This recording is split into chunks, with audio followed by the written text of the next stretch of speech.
Hello student, good morning all of you. Yeah, now start chemistry. और आपको मैंने day 1, day 2 और day 3 आपको बताया था, कल मैंने आपको टीच किया था। तो डे 1, डे 2, डे 3 में, तो डे 3 में कुछ पार्ट्स रह गए थे जो मैं आपको बताने के लिए बोला था। तो डे 1, डे 2 पूरा ऑलमोस्ट कंप्लीट हो चुका था। डे 3 में हम एटॉमिसिटी पढ़ा रहे थे, ओके ना। तो इन डे 3 हम आपको टीच कर रहे थे एटॉमिसिटी। तो डे 3 से ही स्टार्ट करते हैं। तो नाउ वी स्टार्ट। डे 3 में मैं आपको एटॉमिसिटी पढ़ा रहा था। तो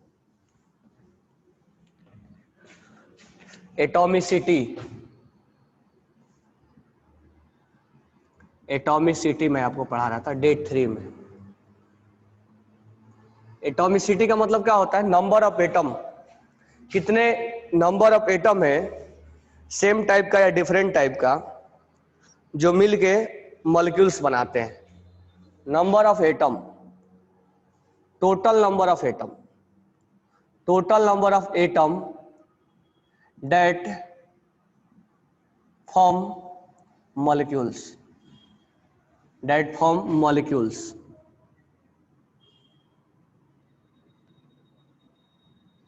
वो मॉलिक्यूल्स बनाते हैं। जैसे एग्जांपल्स के तौर पे हम लेते हैं टोटल नंबर ऑफ एटम। अब मान लो हमने लिया F2, Cl2, Br2, I2, H2, ठीक है, N2। अब ये 2 एटम से मिलकर बना हुआ है, तो इसको हम बोलते हैं, इसका एटॉमिसिटी जो हो जाएगा वो 2 हो जाएगा। तो एटॉमिसिटी मतलब number of atom. Number of atom कितने हैं? 2 है। हालांकि यहाँ सेम है, तो जहां 2 आएगा उसको हम बोलते हैं डाई एटॉमिक। डाई एटॉमिक नाम से भी क्लियर हो रहा है। डाई मतलब 2, एटॉमिक मतलब 2 एटम, डाई एटॉमिक, ठीक है। O2 भी है डाई एटॉमिक में, डाई एटॉमिक। अगर हम बात करें helium, neon, argon, helium, neon, argon, krypton, xenon, radon, अगर हम सोडियम ले ले, कॉपर ले ले, आयरन ले ले, तो ये सब ऐसा थोड़ा होता है कि आयरन Fe2 होता है, ठीक है। इसको हम बोलते हैं मोनो एटॉमिक। मोनो एटॉमिक मतलब जहां एक ही एटम हो, एक एटम हो, एक से ज्यादा नहीं हो, that is known as monoatomic, ठीक है। अब मान लो हमने लिखा O3, तो ये ट्राई एटॉमिक है, ट्राई एटॉमिक है। हमने लिखा P4, तो ये है टेट्रा एटॉमिक, टेट्रा एटॉमिक। अच्छा, यहां एटॉमिसिटी कितना होगा? 1। यहां एटॉमिसिटी कितना होगा? 3। यहां कितना होगा? 4। न्यूजीलैंड, पाकिस्तान, ऑस्ट्रेलिया AS4, ये भी टेट्रा एटॉमिक होता है। Old style sulphur, sulphur octa atomic होता है, ऑक्टा एटॉमिक, जिसमें 8 एटम्स होते हैं, ठीक है। सल्फर। ओल्ड स्टाइल से selenium, टेरेनियम,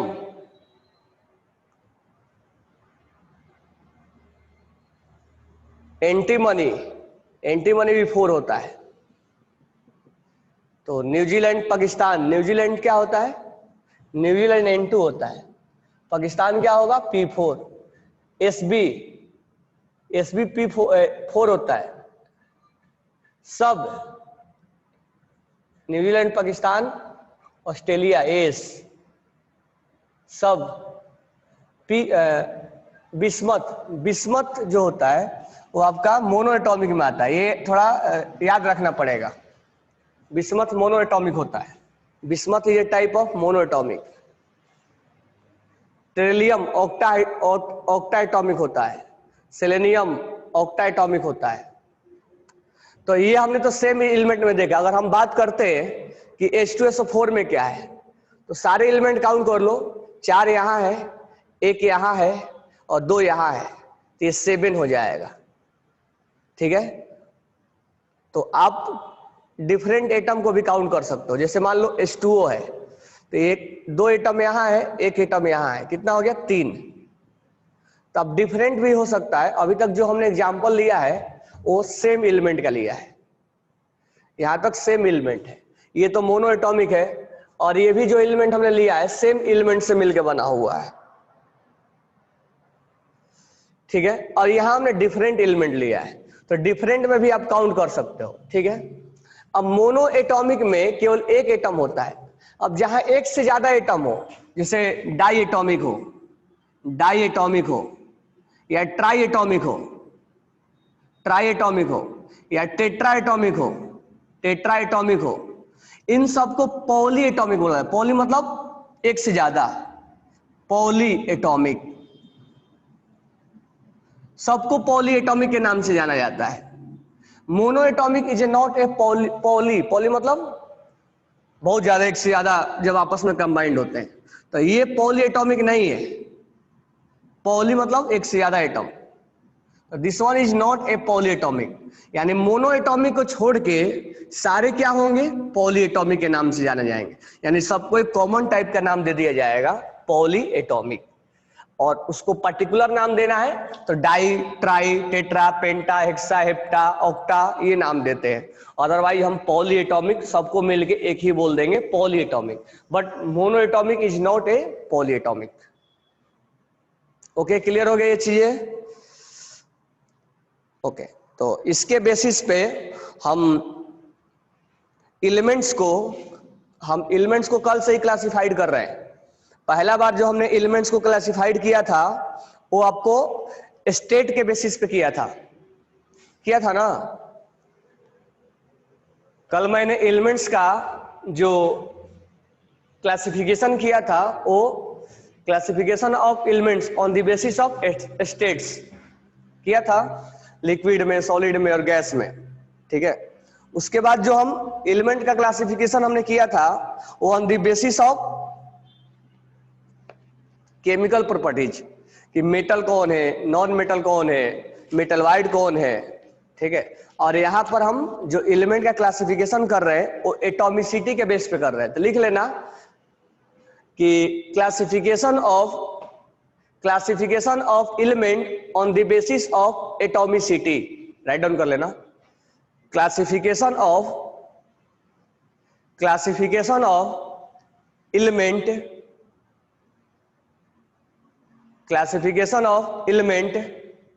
on the basis of classification of elements on the basis of atomicity। और ऐसे करके आप लिख लेना, ये हेडिंग लिखे, उसके नीचे ऐसे करके लिख लेना मोनो एटॉमिक, यहां लिख सकते हो पॉली एटॉमिक। दो ही टाइप का हम मेन पढ़ लेंगे। ठीक है, ऐसे लिख लेना। अब क्या करना, आपको एक समरी लिखो यहां पे।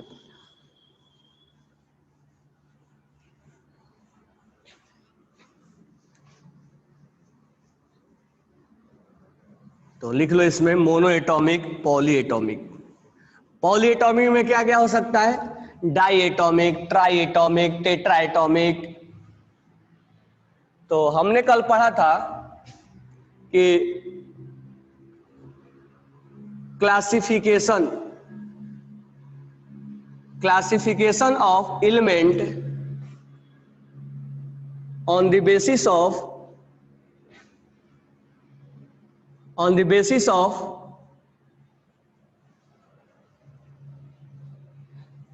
पहला जो हमारा बेसिस था वो कौन सा था, on the basis of state,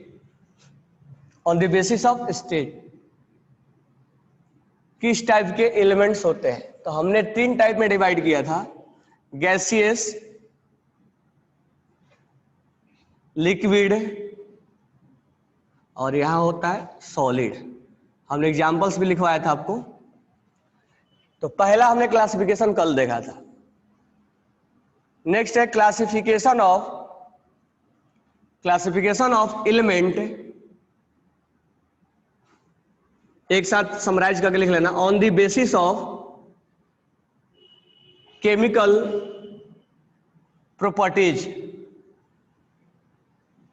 इसमें हमने आपको रिएक्शन के बेसिस पे बताया था कि कौन मेटल है, कौन मेटल है, कौन नॉन मेटल है,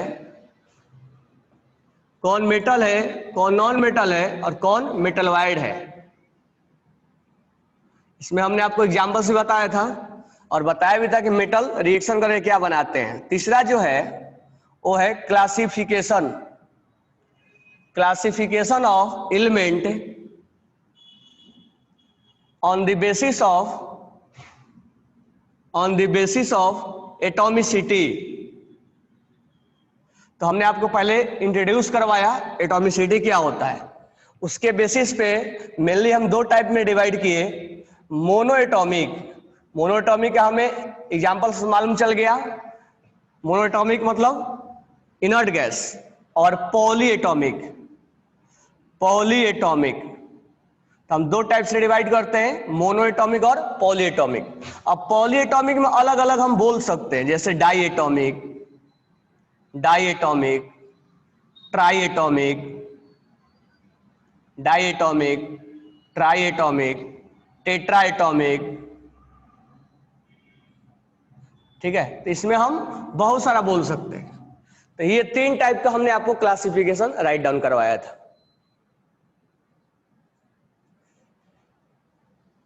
how to we understand what is atomicity of an element. Atomicity आपको याद रखना पड़ेगा, जैसे अभी लिखवाया, आपसे मैं पूछूंगा O2 का एटॉमिसिटी कितना होगा, तो आप कितना बोलोगे? 2 बोलोगे अदिति। अगर मैं पूछूं O3 का कितना होगा, तो क्या बोलोगे? 3, क्योंकि 3 एलिमेंट से, 3 एटम से मिलकर बना है। P4 का क्या होगा? 4। Cl2 का क्या होगा? 2। वो लिखेगा तो आपको जानना पड़ेगा। Br2 का क्या होगा? 2। H2 का क्या होगा? 2। कितने एलिमेंट से मिलकर बना हुआ है? ठीक है। अगर बोलूं हीलियम का क्या होगा, तो हीलियम का तो 1 होता है। अगर मैं बोलूं सल्फर का क्या होगा, तो 8 से मिलकर बना है। अगर मैं पूछूं कि H2SO4 का क्या होगा, तो आप काउंट कर लो, 4 और 1 5 और 2 7। ठीक है, इस तरह से एटॉमिसिटी आपको निकाला जाता है। तो एटॉमिसिटी निकालने का तरीका मैं बता दिया और उसके बेसिस पे ये टाइप बता दिया। ठीक है, अब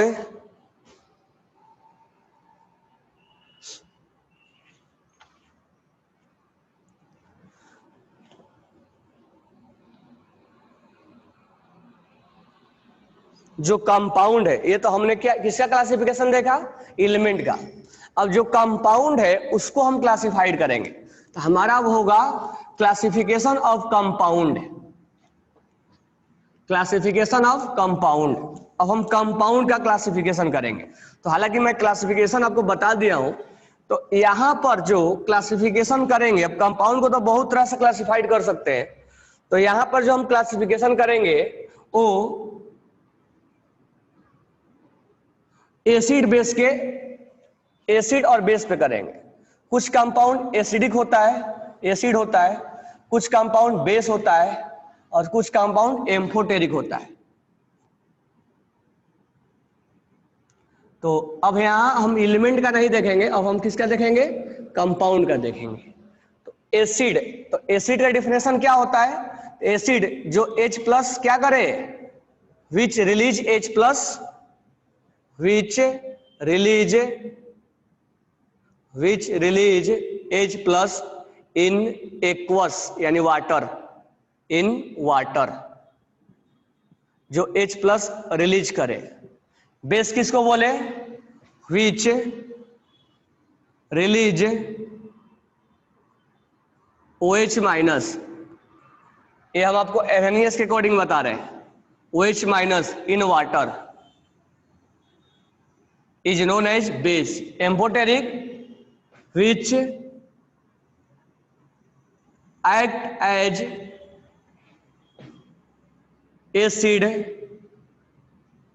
or base. ये एसिड की तरह भी ट्रीट करता है और बेस की तरह भी ट्रीट करता है। तो इस तरह से कंपाउंड को हम 3 कैटेगरी में डिवाइड कर सकते हैं, एसिड, बेस और एम्फोटेरिक। एग्जाम्पल अगर हम बात करें तो carbonic acid, nitric acid, phosphoric acid, sulphuric acid, perchloric acid, sulphurous acid, phosphorus acid, ठीक है, boric acid,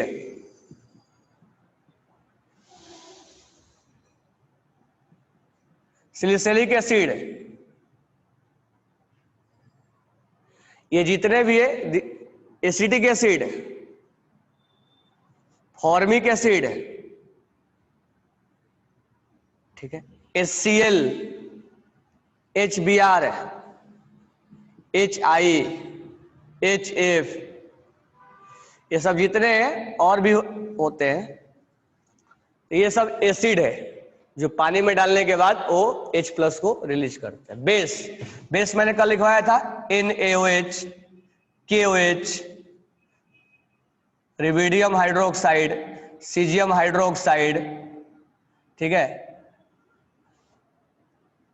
magnesium hydroxide, calcium hydroxide, strontium hydroxide, barium hydroxide,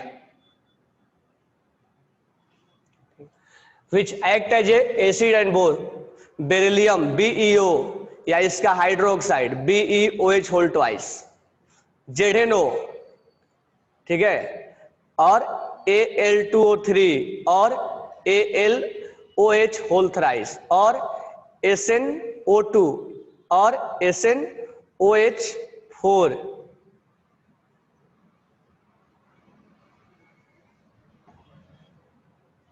ये जितने भी हैं वो सब एम्फोटेरिक होते हैं।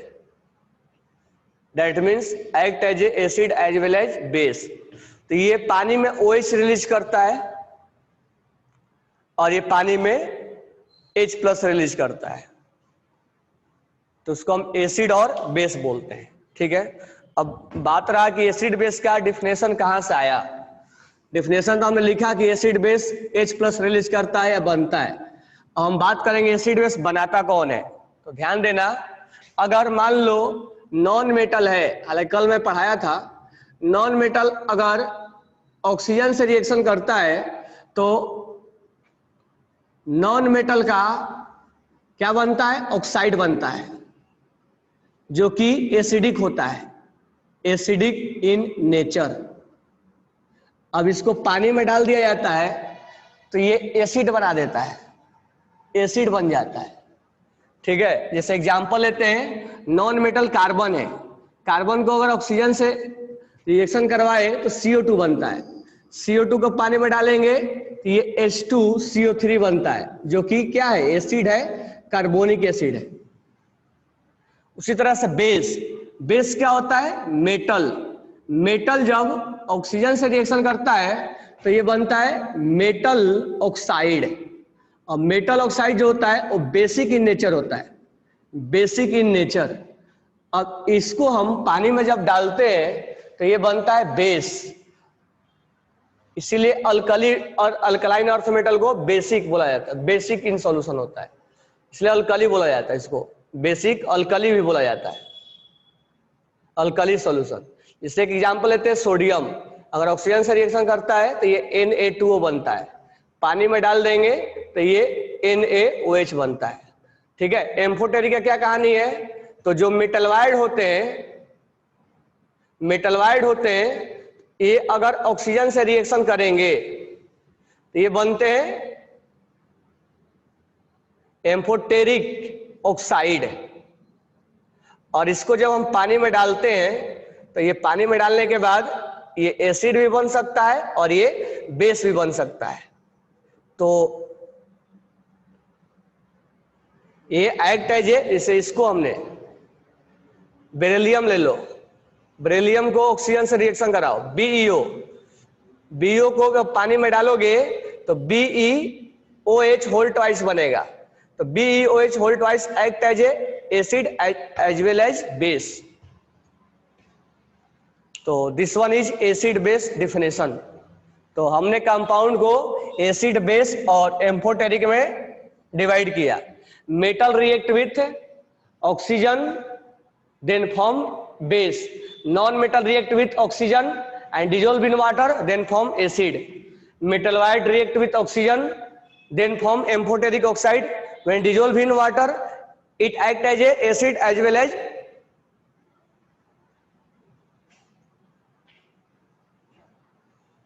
इसको लिख लो आराम से, कोई डाउट है तो बोलो।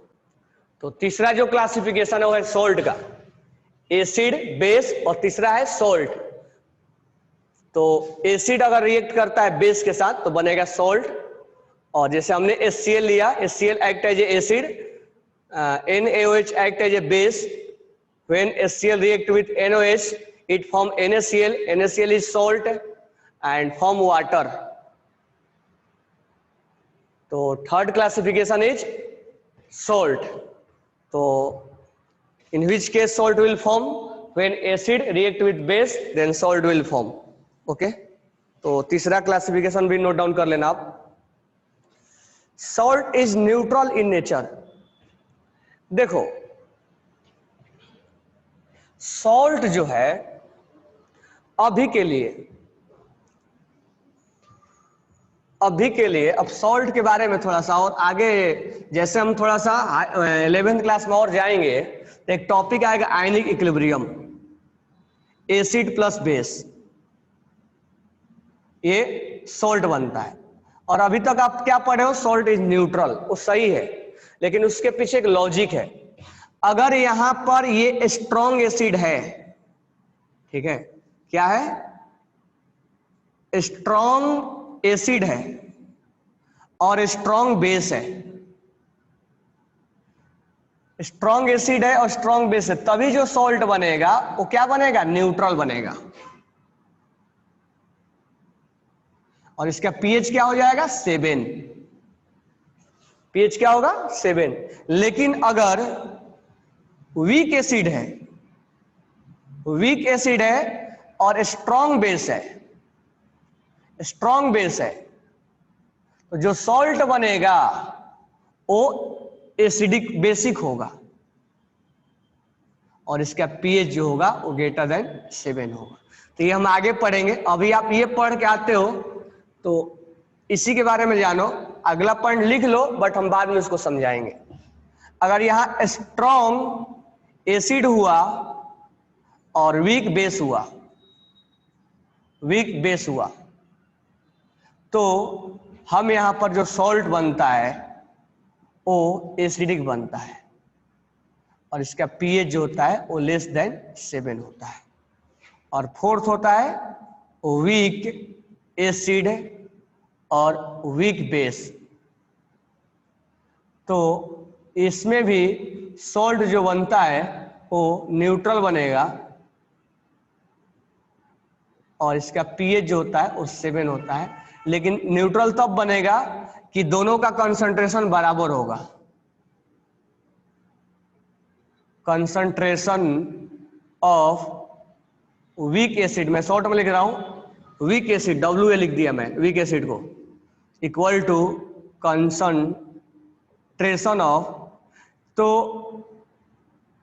अभी आप क्या करो, एसिड बेस के बारे में बहुत स्टोरी है इसके बारे में, तो हम आगे अभी आयनिक इक्विलिब्रियम में पढ़ेंगे। तो अभी के लिए फिलहाल पहला लाइन स्ट्रॉन्ग करके रखो, बाकी 3 पॉइंट्स हम बाद में कमेंट करेंगे, एक्सप्लेनेशन बाद में हम देंगे कि ये सब कैसे हो रहा है। तो ये सब हम आगे चल के सॉल्ट हाइड्रोलाइसिस पढ़ते हैं, उसमें समझ में आता है कि ये सब कैसे हुआ है, ठीक है। बाद में पीएच कैलकुलेशन भी पढ़ना है, तो उसमें हम आगे अभी डिटेल में नहीं जाएंगे।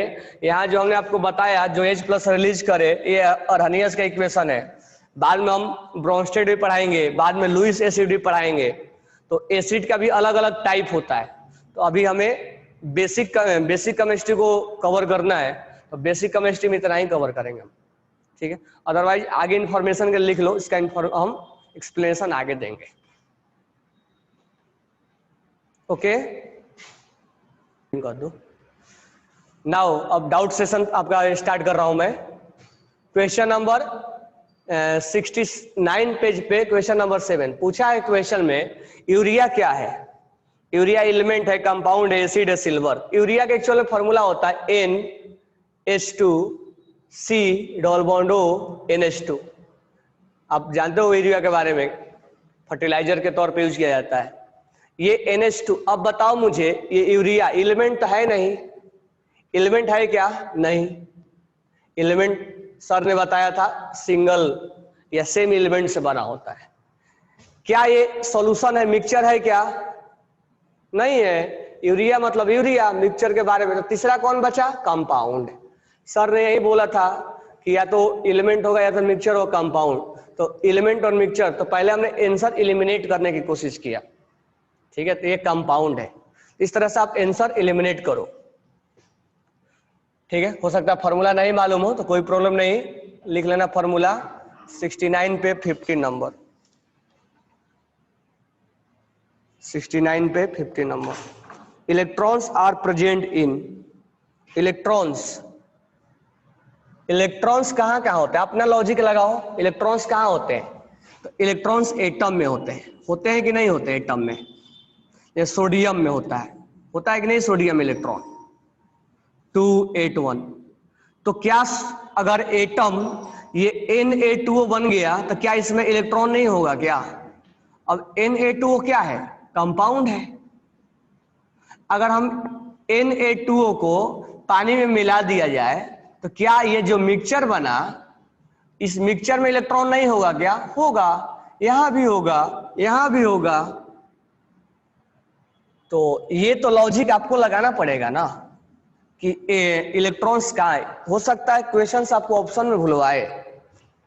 तो बोला है कि which of the following element, sorry 15 number, electrons are present in matter, atom और मॉलिक्यूल्स। और आंसर फोर्थ है ऑल ऑफ दीज।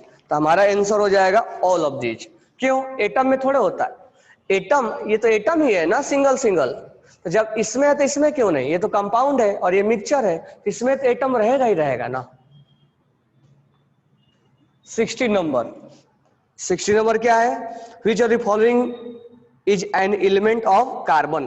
तो लास्ट टाइम मैं आपको 69 पे 16 आपको मैं एलोट्रॉप्स अच्छे से पढ़ाया था, याद होगा। एलोट्रॉप्स के बारे में हमने डिफिनेशन भी लिखवाया, जानबूझ के इसी क्वेश्चन को करने के लिए बनाया था मैंने।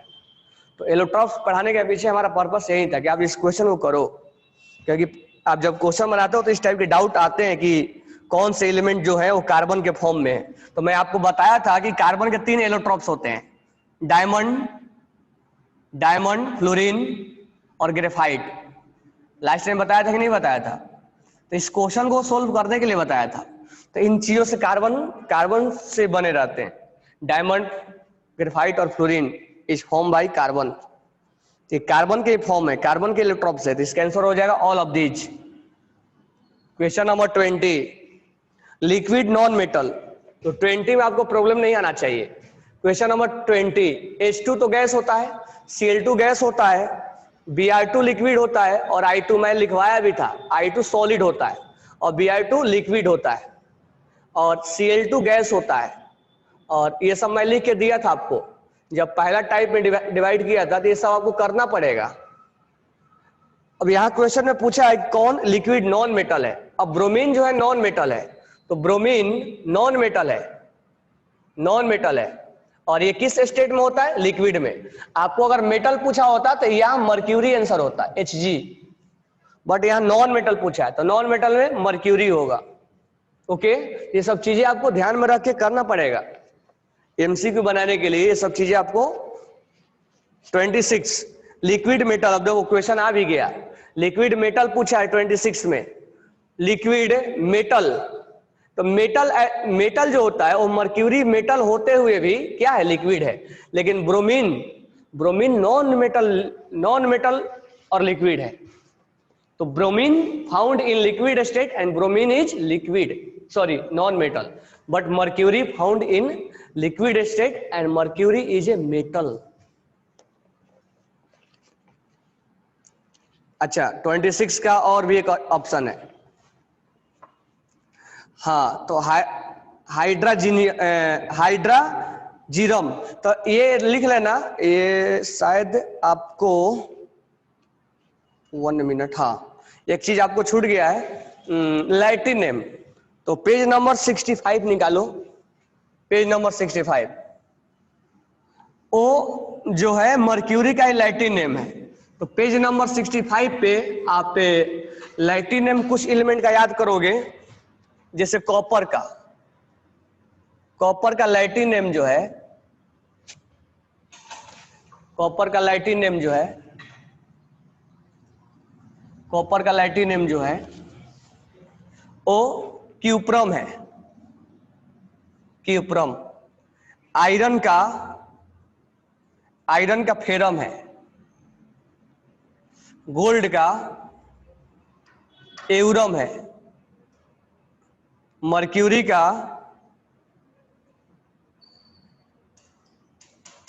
हाइड्रा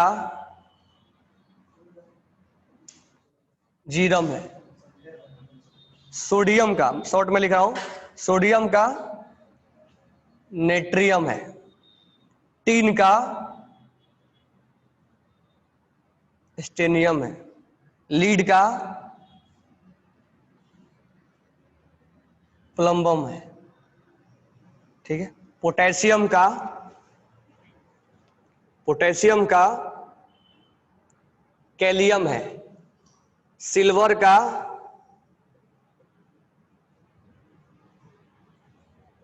अर्जिनिटियम है। टंगस्टन, टंगस्टन का वुल्फमैन है, वुल्फ रैम, वुल्फ रैम है। और एंटीमनी, एंटीमनी किसको बोलेंगे?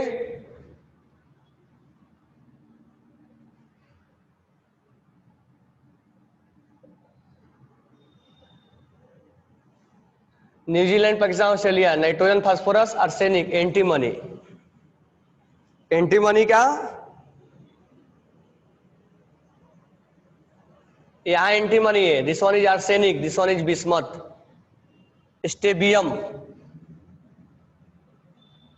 स्टेबियम। तो ये आपका लैटिन वर्ड आपको याद रहना चाहिए, बरोबर है क्या? लैटिन वर्ड आपको याद होना चाहिए। तो याद कर लेना आप, ठीक है।